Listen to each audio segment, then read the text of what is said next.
क्या आप जानते हैं कि तुर्की के शहर इस्तांबुल के नीचे एक ऐसा ज़ेर ज़मीन महल छुपा हुआ है जब पानी के अंदर सतूनों का एक जंगल आबाद है। ये है बेसिलिका सिस्टन, एक ऐसा मुकाम जो देखने में जादू लगता है लेकिन हकीकत में इंजीनियरिंग का वो शाहकार है जो 1500 साल से कायम है।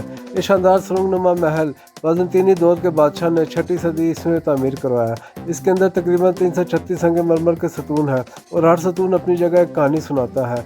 पहले यहाँ से शाही महल और दूसरी जगहों को पानी फराहम किया जाता था, लेकिन आज ये जगह इस्तांबुल के सबसे पुरस्कार सियाहती मकामात में शुमार होती है। सबसे हैरानकुन बात यह है कि 2 सतूनों के नीचे मेडूसा के पत्थरों से बने सर रखे गए हैं। एक सर उल्टा और दूसरा तिरछा रखा गया है, लेकिन क्यों कोई नहीं जानता। कुछ लोग कहते हैं कि ये बुरी ताकतों से बचाव के लिए रखा गया, जबकि कुछ इसे फ़न तामीर की अलामत मानते हैं। जब आप बेसिलिका सिस्टन के अंदर उतरते हैं तो लगता है जैसे वक्त रुक गया हो, जैसे पानी की लहरों में पुराने ज़मानों की सांसें कैद हों। ये सिर्फ एक ज़ख़ीरा नहीं बल्कि तारीख़, राज और हुस्न का मिलाप है जो आज भी इस्तांबुल के दिल में धड़क रहा है।